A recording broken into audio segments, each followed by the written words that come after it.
Welcome to Houston House at South by Southwest. I'm Natalie Harms, editor of Innovation Map.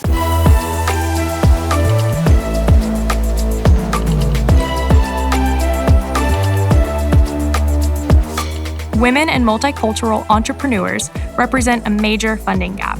It breaks down to $1 trillion missed opportunity in the venture capital space. In 2019, only 12% of the male-dominated space included venture capitalists who were women, and only 3% of investments were awarded to female founders. Some of the leading female venture capitalists in Houston sat down to discuss how the community is embracing diversity and making meaningful progress to address barriers facing women in this space. Thank you so much for joining me. I'm so excited to be here with you, Samantha and Paige, and such a pleasure to be able to talk about venture capital investing here in Houston and our career paths, how we got here. I think it's really important to share the stories of women in VC here in Houston. So maybe you guys could help me kick that off and talk a little bit about, we'll start with you, Paige, how you got started in venture. At what age did you think that was going to be a career path? And was it a straight line for you, or did you have to find your way there? Absolutely not. Pinball is how I would describe it. But at my core, I'm a generalist. And so I might have bounced around a bit to get here by way of education or even background. I studied music therapy. I studied urban planning. I have a master's in real estate from MIT. So it's kind of all over the map. But I think the one thing that really remains true to me, and I think to any optimist really, is a look towards the future. So that's how I got started at Heinz in what I would call corporate venture, is kind of being obsessed about the future and optimistic about it. So there's a TED Talk out there on autonomous vehicles that may not seem directly linked to real estate or VC, but that's now a core part of what I do at my day-to-day job. Absolutely. Like you say, one of the funnest things about what we get to do in VC is, looking into that crystal ball and seeing what's coming and how we can help shape it. So love that. So, absolutely. Samantha, tell us a little bit about how you got started. So I started a company right after I graduated undergrad. I was a poli-sci and history major, and then realized very quickly after a few internships that I did not want to work in government. And so started putting my eye towards business. Started a company right after undergrad. Actually started that one with my mom, as I think y'all both know. That was a food logistics company. So we sell food ingredients, contract out with regional manufacturing plants, and do all the logistics from the time the food comes off the line all the way to when we're eating it.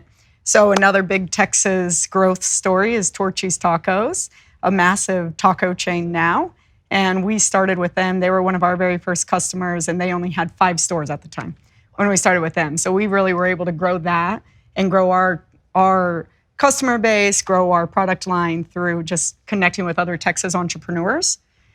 And I think through that, it made me realize that entrepreneurship is a space that I'm going to stay in. But the more and more I started to understand the landscape, the more I wanted to be on the investing side of it. And so I went back to get my MBA from Rice and just dug into all things tech entrepreneurship so that I could understand more about the scalability that you need for VC-backed investments. And so that's what I did for the 2 years while I was at Rice.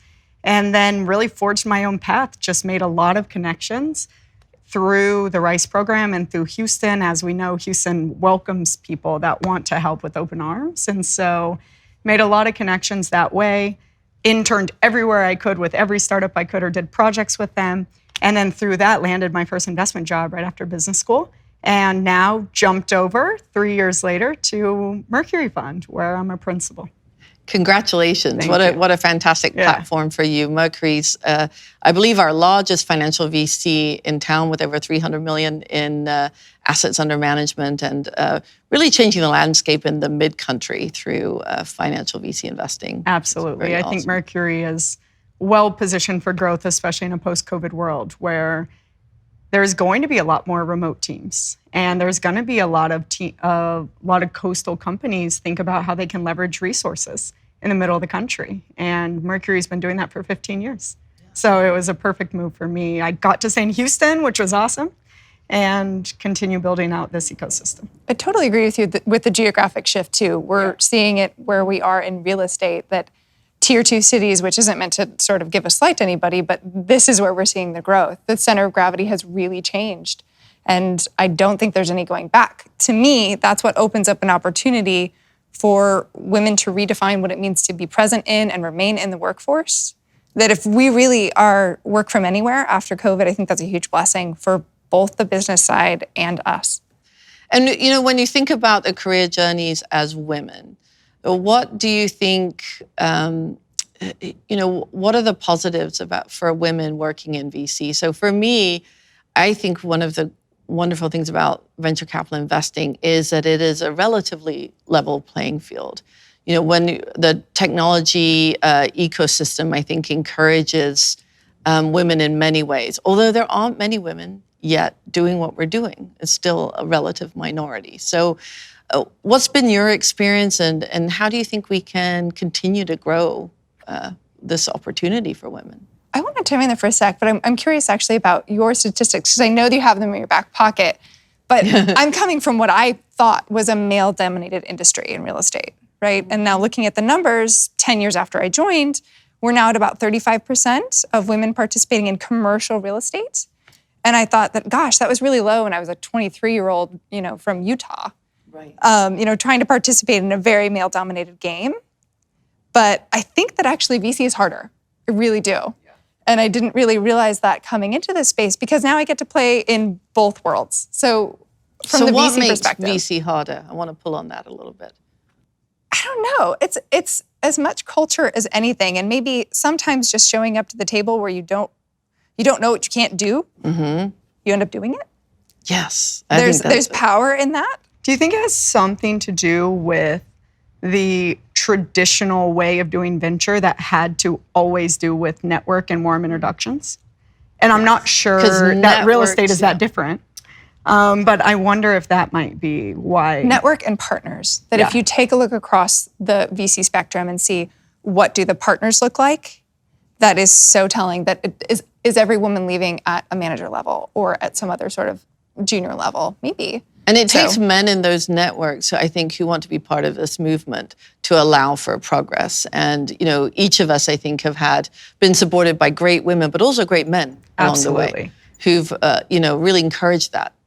Yeah, and I think there's not just them wanting to do it, but the best men who have helped me in my career, or the men who have helped me the most in my career, especially in VC, are the ones who took the time to educate themselves on implicit bias, to educate themselves on how you sometimes do need to communicate differently, or how you approach problems differently when you have more diverse teams. And that is uncomfortable for people, as it would be for any of us. And so them, I think, the leaders in the space who are really helping to drive some of the diversity, it's understanding it. One, it's educating, and two, it's letting yourself be uncomfortable to learn how to open the doors for others. And that takes, we're always uncomfortable. Well, not always, but we're always often in positions like only that. women in the room, right? And so that is normal for us, or we have trained ourselves for it to be normal. Absolutely. Where the men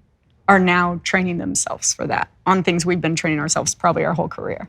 You've written a little bit in your blogs about imposter syndrome, which I think is just a fascinating idea that most every woman I know has experienced. By giving it a label, you get a deeper understanding. I wonder if you could talk a little bit about what is imposter syndrome, and how have you seen that in your career? Yeah, I was thinking about this when you asked what's the positive of being a woman in VC, and then I'll circle back. It is not imposter syndrome being the positive, but how I've been able to get over that, and how I get over it every single time it still bubbles up, is to a community of women who we can be very authentic with ourselves. And we can be authentic in our groups together. I mean, us three know this, right? And we've hit it off and become friends because of it. We can have these real conversations where we know someone's not gonna judge us, or not gonna throw us on the next board, right, of our portfolio company, or not give us a deal. Because I can be honest and say, hey, I'm having a little bit of imposter syndrome right now. Help me think through it. And that's all I need. And that's what I needed. And I know everyone's experience is different. But imposter syndrome, back to your question, is whenever we convince ourselves that we shouldn't be in a room. Yeah. That's kind of the easiest way. We don't belong for some reason. Yeah, that we don't belong for some reason. And I think a lot of that just has to do with when we look around the room, no one looks like us. or no one communicates exactly like us. And so that's when I notice it bubbles up the most for me. And so that's when I immediately will text Sandy, right? Or call Paige and have one of your delicious cocktails with you. Exactly. And so it's having that community, a really, really tight-knit community of the few of us that there are to help us overcome problems that we uniquely experience. But those are also big benefits too that we can draw upon. Exactly. Approaching problems differently, coming at it with more of a relationship point of view. I think there are so many other things that maybe are not so much inherent, but they're things that we bring to the table that imposter syndrome might be the negative, but the positive side. I think we bring something understanding, listening, some of the empathetic qualities that I think we exude. So that really resonates with portfolio companies and CEOs when I'm taking pitches. And maybe you're right. Maybe it does, it's the two sides of the coin. Absolutely. And, you spoke a little bit to, the power of collaboration and the natural tendency towards collaboration that women have. I know one of the ways that we routinely get together, the three of us and many other women, is through this group, Women in VC in Houston. That's a group that I started just about 18 months ago. And since then, it has just really taken off and grown exponentially, and very much because of the energy of women like you guys, who are seeking to mentor others and be mentored, and to keep that sort of conversation about what it's like to be a woman in VC around the table. And then also to do deals, right? So one of the things that brings us together, I think, is we have a common language. And there is a particular vernacular to what we do.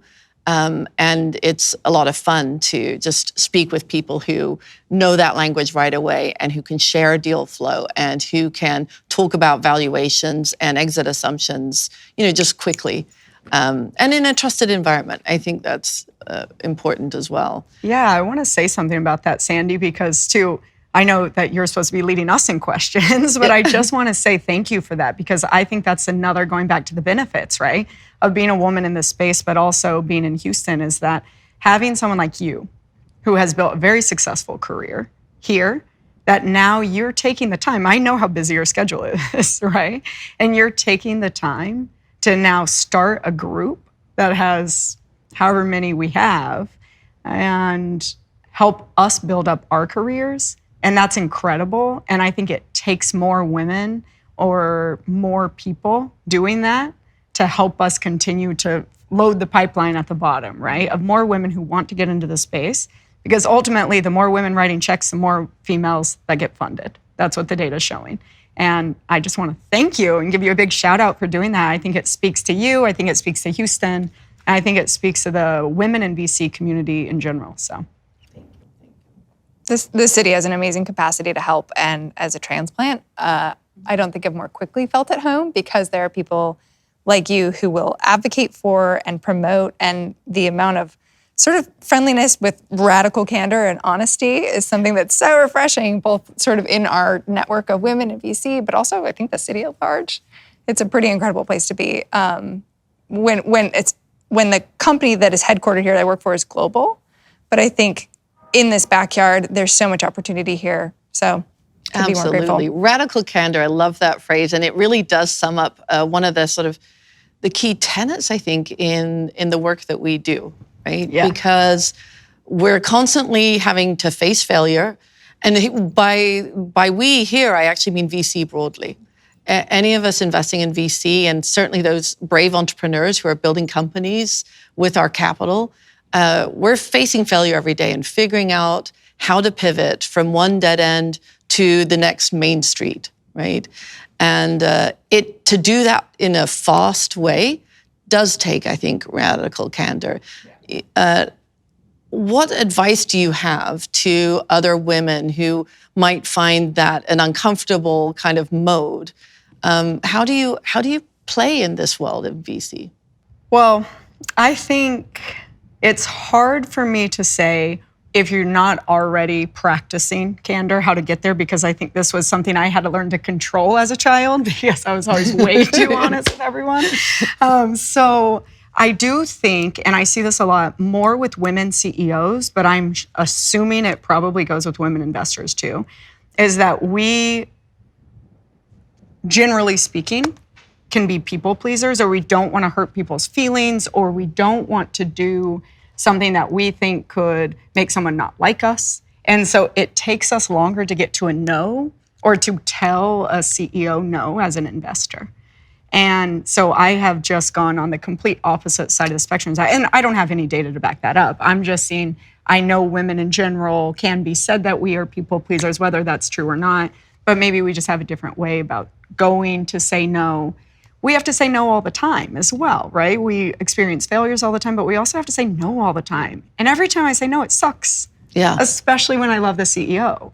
And so I think what I have tried to do, and is just get to a no as quickly as I can. If I know it's going to be a no after the first 30 minutes, I say, I think this is a no, and here's why I think it, but I'm going to help you in whatever way I can. And so it is crazy to me how many CEOs, not just women, have been like, wow, thank you so much for telling me that.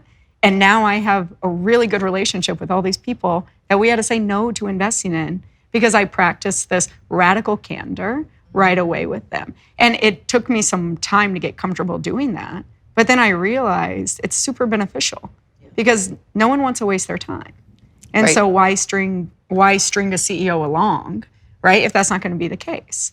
And so that's what I try to practice. And it's just crazy to me how many CEOs tell me that most investors don't do that. Most men also don't do that. And then also that people just aren't nice, apparently, during pitches. People are like, you're so nice. Thank you for being so transparent about your investment process. Right. I'm like, of course. Right. Shocking that not more people are doing that. It reminds me of, I think this is also another Brene Brown thing. Clear is kind and kind is clear. Yes. Yeah. And just get to it. The other thing, along with radical candor and practicing that until it is comfortable, until you become it, is acting in the presence of uncertainty and acting in the presence of maybe disbelief. Mm-hmm. And that risk-taking, I think, on both sides of the table is something that you just have to get comfortable with. Right. Mm-hmm. And it's not a risk if you don't take it. Well, I think it's hard for women when we're raised often, or at least in my situation, somewhat as a people pleasers, right? So it's part of our home culture sometimes to want to please people around us, and that often means not saying no. And yet in our industry, I couldn't agree more. It's about clarity, kindness, candor, and let's work together to explode the growth of this company, whatever it takes. Speaking about exploding growth and women leaders, what advice would you give to a woman who's growing their business here in Houston right now? If you had 2 or 3 things that you wanted to say to them that, you wish you had known perhaps, or that in fact supported your own success? I would say, I don't know, 2 to 3. I think my first and top one is our ecosystem really has each other's back. That's what I've noticed from the beginning. I've been in it for about 5 years now, and it has grown and it has changed a lot. But the one thing that I've seen that holds true is that people are looking out for each other. And so find those sponsors and find those champions. This goes for people trying to get into VC or people trying to start a company. Mm-hmm. Find the sponsor, find your champion in the ecosystem, plug in with them, actually develop those real relationships, because I think that is something that this city really values, is authenticity. And I think if you don't have it or you don't show it, it's a negative for you here.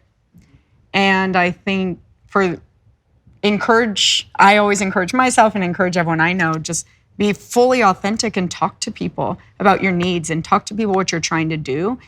Be okay with being vulnerable and build that community and that support around it, because it's a really strong foundation to have a lot of very powerful people in Houston backing you.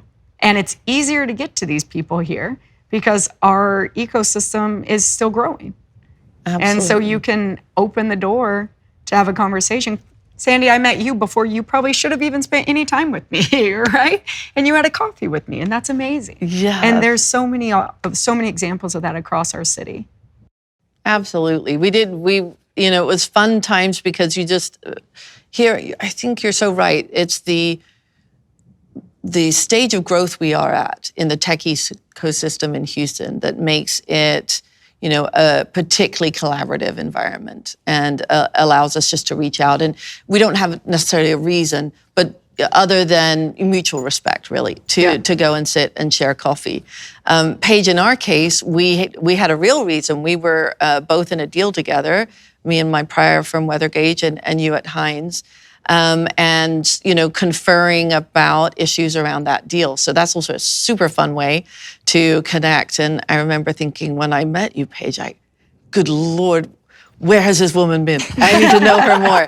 And and I feel privileged to have been able to do that. It wasn't hard to spot us in the room, and even then I was like, wow, you are sharp as a tack, and I needed to get closer to you. And so I'm grateful for the opportunity to join the Women in VC network here. And that's been really useful for me, not just from a professional point of view or deal flow point of view, but also just as humans. I think that there's a relationship there that I value that goes beyond the business. But to your point, it's much easier to forge those relationships here. And the other part, I would say to either a woman starting or investing in a company now is that same point about design that around your life. Because your either marital status or familial status will change and will have to be reinvented every few years. And if you can be in the driver's seat of your own life now more than ever, working from wherever you would like to and designing your company or your lifestyle around that, I think that's such a powerful tool that you can begin to, make it your own. Make your life your own. Yeah, it's being intentional about how you're building it. And I think that speaks to something else in the ecosystem is we're very intentional about making sure or trying to make sure we're going to build this ecosystem in a diverse way. Just like thinking about when you're building your companies or you're building your careers, be very intentional, right? About how you're doing that and be authentic to what I need, what fulfills me. And for women CEOs, I think that's a perfect piece of advice, Paige. When we think about our careers, lessons are typically learned when we're facing headwinds, not tailwinds, right? So thinking back to, headwind moments, do any come to mind that are worth, that you're interested in sharing because they could be helpful to others? Have you had a headwind kind of moment? Mine is not necessarily in my VC career, but it's what led me to my VC career. And so during business school, I started business school. I had started 2 companies, as I mentioned, before business school. None of them are something that you would read about in Wall Street Journal. So I thought I needed something shiny on my resume. So I start business school, full entrepreneur forever, and was like, I need something shiny on my resume, so I'm going to recruit investment banking. So I recruited investment banking, which for those of MBAs out there that know, or undergrad analysts, right? That is a crazy process and it takes hours upon hours upon hours. And I did it. I got all the way through. A week before my interviews, I canceled them all because I was sitting at home. And I was like, I don't want to be an investment banker. What am I doing? Right? And everyone was like, you're insane. What, excuse, you have interviews in a week. Yeah. What are you doing? And I just said, I'm not being authentic to myself. I don't want to be an investment banker. I want to be an entrepreneur. I want to be a VC. And I've known that. And that's why I came back to business school. And so why was I doing this? And it was just to get something shiny on my resume. And I realized I'm never going to be the best in a field if I'm not doing it because I love it. And I'm doing it to get something shiny on my resume. And that was just such a moment of clarity for me. And then from that moment, I said no to those interviews and canceled them. I just dove in everything else, entrepreneurship. Luckily, that was only about 4 to 5 months of my life that were kind of wasted going down the investment banking path. It could have been a lot longer. And I know a lot of people that is a lot longer for them. But I got there quickly. And that's like, hey, if you're going to fail, fail fast. Yep. I don't know that that's fail, but it was, this is not the right path. Stop, turn around, go where I want to be going. And so that was like a huge moment of clarity for me. Yeah. And I always encourage people to do that when they're thinking about starting companies, changing careers, jumping over to a startup, or jumping into VC. But maybe the pinball process is the process. Yeah, like you don't get up a mountain by going straight up. You have to take switchbacks. And every single one of these career transitions is a switchback. Yep. You're not turning around, you're not stopping. It's not failing per se, although getting used to failing is a really good thing. I know. The same concept, I would think of headwinds of things in innovation, which is my job title, but VC is a big tool that we use. That if you're not comfortable failing, you can't innovate. So headwinds there might just be giving yourself permission to fail because that's part of the process. And if you can train your stomach to be okay with that roller coaster and getting told no, those headwinds I think came early on in my career with real estate development. You get knocked down from planning approval every single time, and those no's are all okay. And having the curiosity, I think, is most of it, and the tenacity to go back at it with a new plan, with a new pitch, with a new approach. Yeah. I think the same things from real estate development and VC are actually quite complementary. That is such a great point. My kids, if they were here, they would tell you, like, they'd come home from school and something go wrong. And I was like, that's fantastic. You failed. I'm so excited for you. And they were like, really? But it's a cultural shift, and it's one that's rewarded in venture capital, I think. And I think being rewarded even more in the economy, right? Because as innovation and tech companies are really driving so much of our market value, people are understanding that there are these iterative processes that need to be happening all the time, whether it's within a corporate or whether it's a company I started on a weekend and explored, not started, but an idea I explored for a weekend, right? And so I think that culture is actually starting to spread more and more across our country as Wall Street is rewarding innovation and rewarding these technological breakthroughs or innovation around business models. Has COVID changed the way you view an investment? I'm not sure COVID in and of itself is what changed. I think there are a lot of market dynamics that have shifted because of the year that was 2020, which wasn't just COVID. There was a lot of other things that we as a society went through that we had to grapple with. And I think going through that and us all being stuck at home while we were going through that without the distractions that have always been there in our lives really caused people to take a look inside of ourselves and say, what are we doing? Are we ruining our world? Are we trying to fight systemic sexism and racism? Are we making sure that we're not ruining our planet with every single decision we make? And so that to me is the most profound shift that I have felt, that I have seen, and that now drives how I decide to deploy capital as an investor, where before I cared about it, but I don't think I had such strong conviction on it, and now I do. And now I'm like, if companies are not being intentional about building from the ground up, thinking about diversity, thinking about sustainability, thinking about how they do an actual better thing for the world instead of just make money, I think that's going to hurt them over the next decade. And I think those companies are going to be at a disadvantage. And so that really has shifted how I think about companies when I'm talking to them. But I don't know that it was necessarily COVID per se. It was what COVID did yes. to our mindset, as to our culture, to our mindset, and really allowed for the space for us to say what needed to be said. And now we're up. Now we have to execute, and now we have to make sure that we're going to put our money where our mouth is. And so that's where I stand. I have strong conviction around it. And that's what I'm excited about, to see in 2021 and hopefully beyond, people start to really deploy capital to help break down some of those barriers. And I think technology is an amazing tool to use for it. And I think there is a lot of opportunity there for VCs.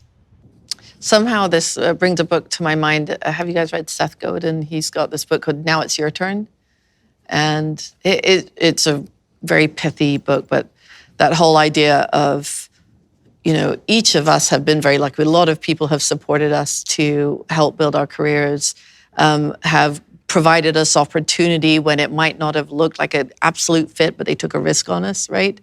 And then you get into that place, and now it's your turn. What does that mean? What do you want to do when you turn back and say, helping other people around you, making sure your own personal diverse community is around you, et cetera. So now it's our turn. Building the E, the S, and the G into the investment process. Yeah. is something that we're trying to do not only from like the real estate capital deployment side, but also the VC capital deployment side. And I think that we're taking cues from Europe, but we're not far off. And there will be the ability to say no to certain things or yes to certain things based on a very different type of balance sheet. And I think that the thing I struggle with, I'm excited about, is being able to quantify that. There's no scorecard for natural capital, intellectual capital. Like there's only one type of capital.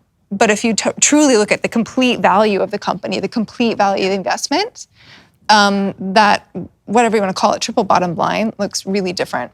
Absolutely. This is the perfect time for me to make another plug for one of amazing Houston company right here out of Rice University, which is Topple. And they're figuring out how to monetize impact. Because once you can start assigning value to that, the world changes. Yeah. And I know there's quite a few startups going after it, and Topple's part of that ecosystem. And I love seeing that right here in Houston. Yep. As Female we founded. need to be driving the energy transition and plenty of others. Samantha, we've been having a fantastic discussion about women in VC and how our industry is really a look to the future. What are your final thoughts about the future of women in VC? I think there is a world that is a very realistic world, and that we all have to be intentional about building, because it's not going to happen. It's not going to just happen, and we have to do it. And that is along what you just said. What are we doing to make sure we're here, we're sitting in these chairs now? We all had our pinball way of getting here, and we're here. And now what are we going to do to make sure we're opening the doors, not just for women, but for everyone, for anyone who comes from an underrepresented group? And that is what I think when I look to the future, going back to what we were just saying about impact.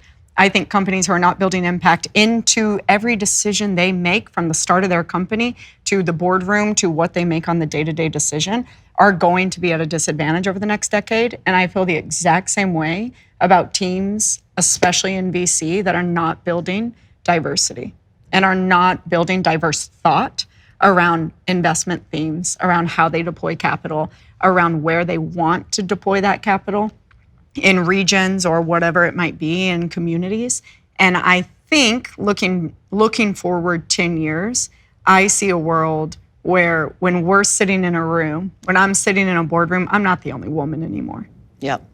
And hopefully when people of color are sitting in a room, that's the same for them as well. And hopefully immigrants, the same for them as well. And hopefully everyone who deserves a seat at the table, who is everyone, has the opportunity to be able to get that. And so I think we can be putting capital into places that are driving opportunity and driving access. Beautiful. Paige, what are your final thoughts? That was a really hard call to action debate. I think if we can eliminate the feeling of only and other in the room, and not just at the table, but in positions of power and leadership. I want to see someone that looks like everyone in Houston. And maybe that was another realization of moving here, is that I've interviewed a lot of people and asked a lot of folks who live here, and one of the top benefits they say of Houston is diversity. So in 10 years, if we can make our boardrooms look like Houston, I think we will have succeeded. Yeah, absolutely.